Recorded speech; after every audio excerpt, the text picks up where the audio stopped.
নমস্কার, আপনারা দেখছেন সংবাদ বাংলা ইউটিউব চ্যানেল। আপনাদের সাথে আমি পায়েল। জানাবো আজকের কিছু গুরুত্বপূর্ণ খবর। প্রধান সংবাদগুলি জানার আগে শুরুতেই দেখে নিন আজকের হেডলাইন। এবার কাজল শেখকে ডিম থেরাপি চোর স্লোগান, বাংলার কৃষ্টি কালচার নয় পাল্টা ঋতব্রতপন্থী বিধায়ক। ফের রণক্ষেত্র দক্ষিণ 24 পরগনা, বৃদ্ধাকে ধর্ষণের অভিযোগে বিক্ষোভ, জয়নগরের রাস্তা আটকে জমায়েত। নিট পড়ুয়াদের লক্ষ্য করে AK-47 থেকে গুলি চালানোর অভিযোগ, সাসপেন্ড পুলিশ আধিকারিক, জনস্বার্থ মামলা সুপ্রিম কোর্টে। কোমরে দড়ি, কান ধরে উঠবো, পলাতক তৃণমূল কর্মী, এলাকায় ঢুকতেই যা করলেন মহিলারা, শোরগোল পানিহাটিতে। সংসদে পেশ প্রশ্ন ফাঁস রোধী করা বিল, লোক দেখানো বলে তোপ কংগ্রেসের বিক্ষোভ, প্রিয়াঙ্কা অখিলেশ মহুয়াদের। সিকিমের দুর্ঘটনায় মৃত 11 জনের পরিবারকে 5 লক্ষ টাকা করে আর্থিক সাহায্য, মুখ্যমন্ত্রী দিলেন সরকারি চাকরি। শিক্ষামন্ত্রীর পদত্যাগই শেষ নয়, শীঘ্রই পরবর্তী রণকৌশল ঘোষণা করবে সিজেপি। দীপকে বলেন, জয় তো সবে শুরু। শান্তিপূর্ণ প্রতিবাদ, সাংবিধানিক অধিকার, শুধু বিক্ষোভ হচ্ছে বলেই লাঠিচার্জ নয়, দিল্লি পুলিশকে তীব্র ভর্ৎসনা সুপ্রিম কোর্টের। কলকাতার মিছিলে অশান্তির ঘটনায় ধৃতের সংখ্যা আরও বেড়ে 2, মোট 16 অভিযুক্তদের নিয়ে ফের ধর্মতলায় পুলিশ। কাজের নামে শ্রমিকদের মধ্যপ্রাচ্যে পাচার, দুর্গাপুরে এনআইএর হাতে ধৃত গোলামের কীর্তি ফাঁস। কালো টাকা সাদা করতে সেবাশ্রয়, আমফানের টাকা বিদেশে পাচার, অভিষেককে তোপ ঋতব্রতর। গভীর সমুদ্রের ট্রলার ডুবে মৃত নিখোঁজ মৎস্যজীবীদের পরিবারকে 5 লক্ষ টাকা সাহায্য, চাকরির বড় ঘোষণা। হাসিনার পরিত্যক্ত বাসভবন সুধা সদন থেকে যুবকের দেহ উদ্ধার, শোরগোল ঢাকায়। শ্রাবণের পুণ্যযাত্রায় জল ঢালতে নেমে শিলাবতী স্রোতে তলিয়ে গেল 7 শিব ভক্ত, নিখোঁজ 2। 15 বছরের ঐতিহ্য ভাঙল নবান্ন, গেরুয়া রঙে বদলে গেল প্রশাসনিক ভবনের ফলক। অতি গভীর নিম্নচাপের রক্তচক্ষু, দক্ষিণবঙ্গে কমলার সতর্কতা, সপ্তাহ ভোর কেমন থাকবে আবহাওয়া। অনুমতি ছিল না, তবু পর পর পেলেট গুলি ছোড়েন জওয়ান, সিজেপির অভিযানের র্যাফের ভূমিকা খতিয়ে দেখছে সিআরপিএফ। বিজেপির মিছিল চলাকালীন সিপিএম এর কার্যালয়ে ভাঙচুরের অভিযোগ, ভাতারে আমাদের কেউ জড়িত নয় বলছে শাসক দল। 2 সন্তানের চোখের সামনেই অন্তঃসত্ত্বা স্ত্রীকে কুপিয়ে খুন, বাবাকে ধরিয়ে দিল 5 বছরের ছেলে। E20 নিয়ে সোশ্যাল মিডিয়ায় অপমানজনক মন্তব্যে বোম্বে হাইকোর্টের দ্বারস্থ নীতিন গডকরি। নিটের সেরাদের সংবর্ধনা দেবে নবান্ন, মুখ্যমন্ত্রীর হাত থেকে ল্যাপটপ পাবেন 100 কৃতি পড়ুয়া। সুন্দরবনে কুম্ভীর বিভ্রাট, নোনা জলে দাপিয়ে বেড়ানো কুমিরের সংখ্যা কমছে, উদ্বিগ্ন বনমন্ত্রী। বৃষ্টিতে বেহাল রাস্তা, কেএমসিকে জরুরি মেরামতির তালিকা কলকাতা পুলিশের। প্রধানমন্ত্রীর কুরুচিকর পোস্টার প্রদর্শন, শ্রীলেখার বিরুদ্ধে শান্তিপুর থানায় লিখিত অভিযোগ। সভায় বিধায়কের বিতর্কিত মন্তব্যের জের এবার গ্রেপ্তার হুমায়ুন কবিরের অনুগামী সেলিম। স্কুলে যাওয়ার নামে বেড়াতে গিয়ে পাচারকারীর খপ্পরে 3 কিশোরী, চাঞ্চল্য বেলডাঙ্গায়। নিটকাণ্ডে প্রতিবাদ, বিহার বন্ধে বিশৃঙ্খলা, খুনের চেষ্টায় মামলায় গ্রেপ্তার তেজ প্রতাপের 14 দিনের হেফাজতের নির্দেশ। রাজ্যে তৈরি হবে নতুন বিধানসভা ভবন, 400 জনের বেশি বিধায়ক বসার পরিকল্পনা নিয়ে বড় ঘোষণা শুভেন্দুর। দীর্ঘ 9 বছরের অবসান, আজ শিলিগুড়িতে বর্ধমান রোড উড়ালপুলের উদ্বোধন করবেন মুখ্যমন্ত্রী। রক্ষা কবচের মেয়াদ শেষ হলেই দুমদাম গ্রেপ্তার কেন, কোর্টের উপর কি আস্থা নেই, অতীনের মামলার প্রশ্ন হাইকোর্টের। ট্রেন লেট কমাতে রেলের বড় পদক্ষেপ, হাওড়া স্টেশনে চালু 24 নম্বর প্ল্যাটফর্ম, দাঁড়াতে পারবে 26 বগির ট্রেন। প্রিয় দর্শক, আপনি যদি আমাদের চ্যানেলে নতুন হয়ে থাকেন তাহলে চ্যানেলটিকে সাবস্ক্রাইব করে পাশে থাকা বেল আইকনটি ক্লিক করে রাখুন, পরবর্তী খবরের আপডেটগুলো সবার প্রথমে পেতে। এবার কাজল শেখকে ডিম থেরাপি চোর স্লোগান, বাংলার কৃষ্টি কালচার নয় পাল্টা ঋতব্রতপন্থী বিধায়ক। এবার ডিম হামলার শিকার ঋতব্রতপন্থী তৃণমূলের বিধায়ক তথা বীরভূম জেলা পরিষদের সভাধিপতি কাজল শেখ। তবে সরাসরি তাকে ডিম ছোড়া হয়নি, তার গাড়ি লক্ষ্য করে ডিম ছোড়ার অভিযোগ ওঠে স্থানীয় বিজেপি কর্মী সমর্থকদের বিরুদ্ধে। কাজল শেখের গাড়ি ডিমে মাখামাখি হয়ে যায়। নিশানায় শুধু হাসানের বিধায়ক কাজল শেখই নন, ছিলেন নানুরের বিধায়ক বিধানচন্দ্র মাঝিও। ডিম হামলাকারীদের সমাজ বিরোধী বলে চিহ্নিত করে কাজল শেখের বক্তব্য, এটা বাংলার কৃষ্টি কালচার নয়। পুলিশের কাছে অনুরোধ, যারা এমনটা করেছে তাদের দৃষ্টান্তমূলক শাস্তি দেওয়া হোক। আজ অর্থাৎ 27শে জুলাই নানুর দিবস। 2000 সালের এই দিনে নানুরের সুচপুর গ্রামে তৃণমূল কংগ্রেসের সমর্থক 11 জন ক্ষেত মজুর খুন হন। তৎকালীন বাম সরকারকে এই হত্যাকাণ্ডের জন্য দায়ী করা হয়। প্রতি বছরই এই অভিশপ্ত দিনটিকে নানুর দিবস হিসেবে পালন করে থাকে ঘাসফুল শিবির। বাসাপাড়ায় 11 জন শহীদের নামে তৈরি বেদিতে শ্রদ্ধার্ঘ্য অর্পণ করা হয়। এবারও তার ব্যতিক্রম হয়নি। নানুর হাসানের বিধায়ক ও স্থানীয় তৃণমূলের নেতৃত্ববৃন্দ ওই শহীদ বেদিতে শ্রদ্ধা জানাতে যান। অভিযোগ, সে সময় কাজল শেখ ও বিধানচন্দ্র মাঝির গাড়ি লক্ষ্য করে ডিম ছড়ে বিজেপি কর্মী সমর্থকরা। ওঠে চোর স্লোগানও, যদিও ডিম বিধায়কদের গাড়িতে লাগেনি। তারা সে সময় মঞ্চে পৌঁছে গিয়েছিলেন, তবে কাজল শেখের গাড়িটি ডিমে মাখামাখি হয়ে গিয়েছে। এ নিয়ে কাজল শেখ বলেন, আমি এখানকার জনপ্রতিনিধি, তা হওয়ার আগেও বরাবর নানুর দিবসে এখানে এসে শহীদদের শ্রদ্ধা জানাই। আজও এসেছি, তবে আমি এখানে পৌঁছানোর পর আমার গাড়ি লক্ষ্য করে কতিপয় সমাজ বিরোধী ডিম ছুড়েছে। পুলিশকে অনেক ধন্যবাদ, যে পরিস্থিতি খুব ভালোভাবে সামলেছে। যারা এই কাজ করেছে তাদের আমি বলতে চাই, এটা বাংলার কৃষ্টি কালচার নয়, তাদের কঠোরতম শাস্তি হবে। পুলিশের কাছে সেই দাবি জানাই। কে বা কারাই হামলা চালায় তার বিষয়ে এখনো পুলিশ কোনো মন্তব্য করতে চাননি। বিরোধীদের প্রবল বিক্ষোভের মাঝে লোকসভায় পেশ প্রশ্নফাঁস বিরোধী বিল। লোক দেখানো কটাক্ষ কংগ্রেসের। প্রশ্নফাঁস রুখতে করা পদক্ষেপের লক্ষ্যে সোমবার লোকসভায় সংশোধনী বিল পেশ করল কেন্দ্র। বিরোধীদের প্রবল হট্টগোল এবং বিক্ষোভের মাঝেই এদিন দুপুরে সংসদে পাবলিক এক্সামিনেশন অ্যামেন্ডমেন্ট বিল 2026 পেশ করেন কেন্দ্রীয় মন্ত্রী জিতেন্দ্র সিং। তবে বিল পেশ হতেই এই উদ্যোগকে লোক দেখানো আখ্যা দিয়ে তীব্র সমালোচনায় সরব হয়েছে কংগ্রেস সহ বিরোধী শিবির। সাম্প্রতিক প্রশ্নফাঁস বিতর্ক এবং ছাত্র বিক্ষোভ দমনে পুলিশের বাড়াবাড়ি নিয়ে সরকারের জবাবদিহি চেয়ে সোমবার অধিবেশন শুরু থেকেই সরব হন বিরোধী সাংসদরা। এর জেরে দফায় দফায় উত্তপ্ত হয়ে ওঠে সংসদের উভয় কক্ষ। কেন্দ্রীয় মন্ত্রী জিতেন্দ্র সিং বিলটি পেশ করার সময় সোচ্চার হয়ে ওঠে বিরোধী বেঞ্চ। কংগ্রেসের তরফে অভিযোগ করা হয়, সমস্যার গভীরে না গিয়ে শুধুমাত্র লোক দেখাতেই এই বিলটি পেশ করেছে মোদী সরকার। বিরোধী সাংসদরা দাবি তোলেন, আন্দোলনরত পড়ুয়াদের ওপর পুলিশের লাঠিচার্জ এবং পেলেট গান ব্যবহারের মতো দমনমূলক পদক্ষেপের জন্য কেন্দ্রীয় স্বরাষ্ট্রমন্ত্রী অমিত শাহকে সংসদে দাঁড়িয়ে জবাবদিহি করতে হবে। এই ইস্যুতে স্লোগান এবং বিক্ষোভে উত্তাল হয়ে ওঠে সংসদ ভবন। বিরোধীদের লাগাতার বিক্ষোভের জেরে দিন দুপুর 2টো পর্যন্ত লোকসভা ও রাজ্যসভার অধিবেশন মুলতবি করে দিতে বাধ্য হন স্পিকার। উল্লেখ্য, এদিন সংসদে প্রশ্নফাঁস বিরোধী বিল এবং বিরোধীদের ব্যাপক বিক্ষোভের এই দামাদলের মাঝেই ধর্মেন্দ্রকে বিশেষ অভ্যর্থনা জানাতে দেখা যায় শাসক দল বিজেপিকে। সব মিলিয়ে প্রশ্নফাঁস বিতর্ক এবং বিল পেশকে কেন্দ্র করে সোমবার সপ্তাহের প্রথম দিনেই রীতিমতো সরগরম রইল সংসদ। কোমরে দড়ি, কান ধরে উঠবোস, পলাতক তৃণমূল কর্মী এলাকায় ঢুকতেই যা করলেন মহিলারা, শোরগোল পানিহাটিতে। পুলিশের জালে কাউন্সিলর ঘনিষ্ঠ। পানিহাটিতে তৃণমূল কর্মীকে কোমরে দড়ি বেঁধে ঘোরালো, কান ধরে উঠবোস করালো এলাকার মানুষ। সূত্রের খবর, এলাকার একদা দাপুটে তৃণমূল কর্মী দীপ সাহা তৃণমূল কাউন্সিলর ঘনিষ্ঠ।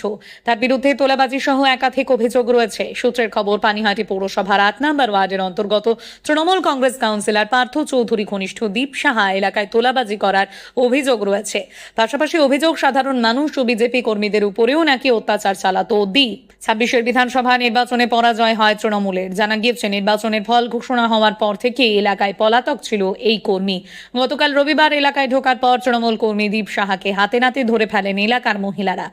সূত্রের খবর, তারপর তার কোমরে দড়ি বেঁধে পানিহাটি পৌরসভার 18 নম্বর ওয়ার্ডের বিভিন্ন এলাকায় ঘোরানোর পাশাপাশি সবার সামনে কান ধরে উঠবোস করানো হয়। খবর পেয়ে ঘটনাস্থলে খড়দা থানার পুলিশ এসে অভিযুক্ত তৃণমূল কর্মীকে আটক করে নিয়ে যায়। প্রসঙ্গত, কিছুদিন আগেই গ্রেপ্তার হয়েছে পানিহাটি প্রাক্তন বিধায়ক তথা তৃণমূল নেতা নির্মল ঘোষের ছেলে তীর্থঙ্কর ঘোষ। দক্ষিণেশ্বর থেকে তাকে গ্রেপ্তার করে পুলিশ। নির্মল ঘোষের ছেলে গ্রেপ্তারি ঘিরে চাঞ্চল্য ছড়ায় এলাকায়। লটারি প্রতারণা মামলায় মূলত গ্রেপ্তার হয়েছেন তীর্থঙ্কর ঘোষ, এমনটাই পুলিশ সূত্রে খবর। নির্মল ঘোষের ছেলেকে গ্রেপ্তার করেছে খড়দহ থানার পুলিশ। লটারি প্রতারণার মামলায় স্ক্যানারে আছেন নির্মল ঘোষও। স্কুল পালিয়ে বেড়াতে গিয়ে মেয়ে ধরার খপ্পরে মুর্শিদাবাদের 3 কিশোরী, একজন ঘরে ফিরলেও নিখোঁজ 2। স্কুলে যাওয়ার নাম করে বাড়ি থেকে বেরিয়েছিল 3 কিশোরী, তবে স্কুলে না গিয়ে লালবাগে একটি পার্কে বেড়াতে যায় 3 জন। সেখানেই ঘটে বিপত্তি। অভিযোগ, ওই পার্কে অজ্ঞাত পরিচয়ের এক যুবকের খপ্পরে পড়ে তারা। কলকাতা ঘুরিয়ে আনার নাম করে তাদের সঙ্গে করে শিয়ালদা স্টেশনে নিয়ে আসা হয়। কোনো ক্রমে ওই যুবকের চোখে ফাঁকি দিয়ে পালায় এক ছাত্রী। তবে 2 জন এখনো নিখোঁজ। তাদের খোঁজে তল্লাশি চালাচ্ছে পুলিশ। পুলিশ সূত্রে খবর, শুক্রবার সকালে স্কুলে যাওয়ার নাম করে বাড়ি থেকে বেরিয়েছিল বেলডাঙ্গার বাসিন্দা ওই 3 ছাত্রী। তাদের মধ্যে 2 জন ষষ্ঠ ও সপ্তম শ্রেণীর পড়ুয়া, একজন নবম শ্রেণীর। স্কুলে না গিয়ে ট্রেন ধরে লালবাগের মতিঝিল পার্কে বেড়াতে যায় তারা। অভিযোগ, সেখানেই এক অচেনা যুবক তাদের সঙ্গে কথা বলতে আসে। অভিযোগ, এরপরেই ওই ব্যক্তি 3 ছাত্রীকে সেখান থেকে বহরমপুরে নিয়ে যায়। ওই যুবকের পাতা ফাঁদে পা দিয়ে 3 কিশোরী তার সঙ্গে শিয়ালদাগামী ট্রেনে উঠে পড়ে। জানা গিয়েছে, শিয়ালদা স্টেশনে পৌঁছানোর পরেই ওই যুবক নাকি তাদের বেঙ্গালুরু নিয়ে যেতে চায়। পুলিশ সূত্রে খবর, শিয়ালদা পৌঁছানোর পর কোনো ক্রমে ওই ব্যক্তিটির হাত থেকে পালিয়ে যায় ষষ্ঠ শ্রেণীর ছাত্রীটি।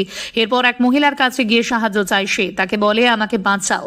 ভগবান গোলার বাসিন্দা ওই মহিলা জানিয়েছেন, রাতে ওই কিশোরীকে নিজের বাড়িতে নিয়ে আসেন। পরদিন সকালে ওই কিশোরীকে নিয়ে ভগবান গোলা থানায় পৌঁছে পুলিশের হাতে তুলে দেন তিনি। উদ্ধার হওয়ার পর ওই কিশোরী পুরো ঘটনা জানান পুলিশকে। তার বয়ান অনুযায়ী তার সঙ্গে থাকা 2 জন এখনো নিখোঁজ। ফলে ওই 2 নাবালিকার নিরাপত্তা নিয়ে উদ্বেগ বাড়ছে। 3 নাবালিকাকে কারা নিয়ে গিয়েছিল, কী উদ্দেশ্যে তাদের বহরমপুর থেকে শিয়ালদা নিয়ে যাওয়া হয়েছিল এবং বর্তমানে নিখোঁজ 2 ছাত্রী কোথায় আছে তা নিয়ে তদন্ত শুরু করেছে পুলিশ। নিখোঁজ 2 নাবালিকাকে দ্রুত উদ্ধার করার দাবি পরিবারের। হাসিনার পরিত্যক্ত বাসভবন সুধা সদন থেকে যুবকের দেহ উদ্ধার, শোরগোল ঢাকায়। রাজধানী ঢাকায় অভিজাত পল্লী ধানমন্ডির 5 নম্বর সড়কে পরিত্যক্ত সুধা সদন বাসভবন থেকে মোহাম্মদ শাকিল বয়স 22 নামে এক যুবকের ঝুলন্ত মরদেহ উদ্ধার করল পুলিশ। তাৎপর্যপূর্ণ বিষয় হলো, এই ভবন বাংলাদেশের প্রাক্তন প্রধানমন্ত্রী শেখ হাসিনার বাসভবন, যা বর্তমানে পরিত্যক্ত অবস্থায় পড়ে রয়েছে। সেখানে দেহ উদ্ধারের ঘটনায় স্বাভাবিকভাবেই শোরগোল পড়ে গিয়েছে। ধানমন্ডি থানার এসআই মোহাম্মদ ওয়াদুজ্জামান জানান, সুধা সদনের পরিত্যক্ত ভবনের ভিতরে এক যুবককে গলায় ফাঁস দেওয়া অবস্থায় ঝুলতে দেখে স্থানীয়রা পুলিশে খবর দেন। পরে ঘটনাস্থলে গিয়ে মরদেহ উদ্ধার করা হয়। পুলিশের অপরাধ তদন্ত বিভাগ সিআইডি ক্রাইম সিন ইউনিট ঘটনাস্থলে গিয়ে আঙুলের ছাপ সংগ্রহ করে। মৃত শাকিলের স্ত্রী ফারজানা ইসলাম এই ঘটনায় ধানমন্ডি থানায় একটি অস্বাভাবিক মৃত্যুর মামলা দায়ের করেছেন। আইনি প্রক্রিয়া শেষে বিকেল 3:30টার দিকে ময়না তদন্তের জন্য তার ঢাকা মেডিকেল কলেজে মর্গে পাঠানো হয়। উল্লেখ্য, সুধা সদন ছিল প্রাক্তন প্রধানমন্ত্রী অন্তর্বর্তী সরকারের তরফে নিষিদ্ধ আওয়ামী লীগের সভাপতি ও প্রাক্তন প্রধানমন্ত্রী শেখ হাসিনার বাসভবন। তার স্বামী পরমাণু বিজ্ঞানী এম.এ. ওয়াজেদ মিয়ার ডাকনাম সুধা মিয়া থেকে বাড়িটির নামকরণ করা হয়। একসময় এটি আওয়ামী লীগ সভাপতির ব্যক্তিগত কার্যালয় হিসেবেও ব্যবহৃত হতো। 2024 সালে 5ই আগস্ট আওয়ামী লীগ সরকারের পতনের পর বাড়িটি হামলা, ভাঙচুর ও অগ্নিসংযোগের মতো কাণ্ড ঘটে। এরপর থেকে ভবনটি পরিত্যক্ত অবস্থায় রয়েছে। বিষয়টি নিয়ে তদন্ত শুরু করেছে ঢাকা পুলিশ। আত্মহত্যা নাকি খুন, সে বিষয়ে এখনো কোনো মন্তব্য করতে চায়নি পুলিশ। এ বিষয়ে তদন্তের দাবি তুলেছে আওয়ামী লীগ। কাজের নামে শ্রমিকদের মধ্যপ্রাচ্যে পাচার, দুর্গাপুরে এনআইএর হাতে ধৃত গোলামের কীর্তি ফাঁস। কখনো টায়ারের দোকানে কাজ, কখনো ট্রাভেল এজেন্সিতে চাকরি, তার আড়ালে মধ্যপ্রাচ্যের দেশগুলিতে ঠিকা শ্রমিক সরবরাহ। শুধু তাই নয়, কাজের নামে ঠিকা শ্রমিকদের সেসব দেশে নিয়ে যাওয়ার জন্য ভুয়ো পাসপোর্ট তৈরিও করতেন। আসলে গোটা চক্রটাই ছিল মানব পাচারের। সোমবার দুর্গাপুরের নিউ স্টিল পার্ক এলাকায় তল্লাশি চালিয়ে এনআইএর হাতে গ্রেপ্তার হওয়ার পর গোলাম জামা নামে ওই ব্যক্তির কুকীর্তি ফাঁস হয়ে গেল। এদিন সকাল থেকে গোলামের বাড়িতে আচমকাই হানা দেয় কেন্দ্রীয় তদন্তকারী সংস্থা। ঘণ্টা 3-এর মধ্যেই গ্রেপ্তার হয় গোলাম। মূল অভিযোগ, তিনি মানব পাচারের সঙ্গে যুক্ত। দুর্গাপুরের নিউ স্টিল পার্কের বাসিন্দা গোলাম আসলে ছত্তিশগড়ের। সেখানে একটি টায়ারের দোকানে তিনি কাজ করতেন। সেভাবে কাজ হচ্ছিল না বলে পরে একটি পর্যটন সংস্থায় কাজ করতে ঢোকেন। সেখান থেকেই সম্ভবত বিদেশে ঠিকা শ্রমিক সরবরাহের নামে মানব পাচার চক্রের সঙ্গে যুক্ত হন। বছর 4 আগে ছত্তিশগড় থেকে গোলাম চলে আসেন দুর্গাপুরে। এখানে বিয়ে করে নিউ স্টিল পার্কে বাড়ি ভাড়া নিয়ে থাকতে শুরু করেন। তার 2 ছেলেও রয়েছে। প্রতিবেশীদের সঙ্গে সেভাবে মিশতেন না গোলাম। মাঝে মধ্যেই যে তিনি বিদেশে যান, বিশেষত মালয়েশিয়া, সৌদি আরবে, তা গোলামের স্ত্রী প্রতিবেশীদের জানিয়েছিলেন। কিন্তু ঠিক কী কারণে বিদেশে যাতায়াত তা বুঝতে পারেননি কেউই। সোমবার সাত সকালে গোলামের জামার খোঁজে যখন এনআইএ টিম দুর্গাপুরে আসে তখনও সকলে কার্যত অন্ধকারে। কি কারণে এত তল্লাশি তা বুঝেই উঠতে পারেননি প্রতিবেশীরা। পরে যখন মুখ ঢাকা অবস্থায় গোলামকে বাড়ি থেকে বের করে নিয়ে নিজেদের গাড়িতে তোলেন তদন্তকারীরা, তখন সবটা স্পষ্ট হয়। জানা যায় শুধু ঠিকা শ্রমিক সরবরাহই নয়, তাদের বিদেশ যাত্রা মসৃণ করতে গোলাম ওই ভুয়ো পাসপোর্টও বানিয়ে দিতেন তাদের। এদিন এনআইএ আধিকারিকরা গোলামের স্ত্রীকেও জিজ্ঞাসাবাদ করেন। স্বামী গ্রেপ্তার হওয়ার পর অবশ্য তিনি মুখে কুলু পেটেছেন। এমনকি সাংবাদিকদের প্রশ্নের জবাবেও মুখের ওপর জানালা দরজা বন্ধ করে ঘরে ঢুকে পড়েন। আরও শক্তি বাড়িয়ে দক্ষিণবঙ্গের দিকে এগোচ্ছে নিম্নচাপটি। বিকেলে প্রবল দুর্যোগের আশঙ্কা।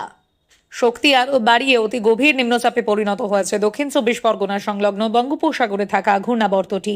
একই সঙ্গে দ্রুত গতিতে এগিয়ে আসছে স্থলভাগের দিকে। প্রথমে অনুমান ছিল এই গতি গভীর নিম্নচাপের জেরে বাংলায় বেশি প্রভাব পড়বে না, দুর্যোগ বাড়বে ওড়িশায়। কিন্তু গতকাল রবিবার রাত থেকে কিছুটা হলেও গতিপথ বদলেছে সিস্টেমটি।